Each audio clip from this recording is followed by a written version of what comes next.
முடிஞ்ச அளவுக்கு பாதுகாப்பாக ட்ராவல் பண்ணுங்கள், முடிஞ்ச அளவுக்கு பாதுகாப்பாக இருங்க. முழுசாக பாதுகாப்பாலாம் முடிஞ்ச அளவுக்கு இருங்க, அதுதான் நல்லது.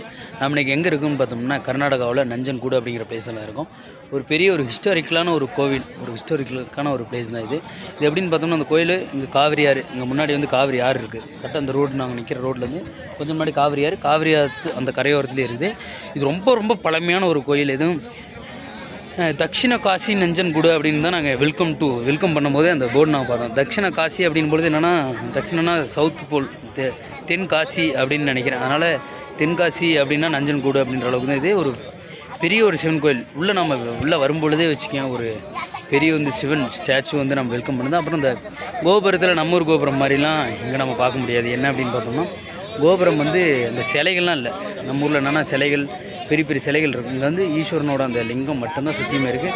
மற்றபடி ஒரு பெரிய அளவில் ஒரு வைப்ரேட் பண்ணுற அளவுக்கு இல்லை. ஆனால் நம்ம என்ன பண்ணுவோம், இப்போலாம் என்னென்னா ஒவ்வொரு கோவில்லையும் அந்த லிங்கம் ஆளுங்க அந்த செய்கிறது, இல்லைனா அவங்களுடைய இமேஜஸ் ஃபோட்டோஸ் அந்த மாதிரிலாம் நான் பார்ப்போம்ல, அந்த மாதிரிலாம் இல்லாமல் இங்கே வந்து அந்த கோபுரத்து அந்த இது இருக்குது.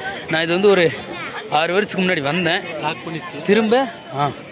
திரும்ப வந்து நம்ம இப்போ வந்துருக்குறோம். அப்படியே அந்த கோயில் காட்டுறோம் பாருங்கள். சின்ன சின்ன இதெல்லாம் இல்லாமல் அது சிலைகள்லாம் இல்லை பாருங்கள், வெறும் இது மட்டும்தான் இருக்குது. ரொம்ப மிக பழமையான கோயில். ஒரு 1000 வருஷத்துக்கு முன்னாடி இருக்கும். பெரிய அளவில் கூட்டம் இருக்குது, பெரிய இதுக்கு. அதோட வரலாறு என்ன ஏதுன்றது இவங்க கேட்டால் தான் தெரியும். அது இல்லாமல் கன்னடா. இந்த கோயில் லட்டு சேல்ஸ் கவுண்டர் இருக்குது.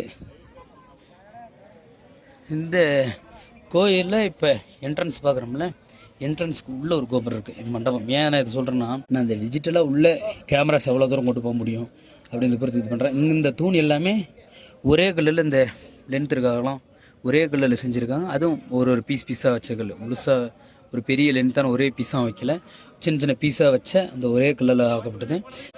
நம்ம நார்மலாக இல்லாமல் இது கற்கோயில், கற்சிற்பத்தால் செஞ்ச ஒரு கோயில் அப்படி தான் நான் படிச்சிருக்கு, இது பண்ணியிருக்கேன். இன்னும் அடுத்தடுத்து பார்ப்போம்.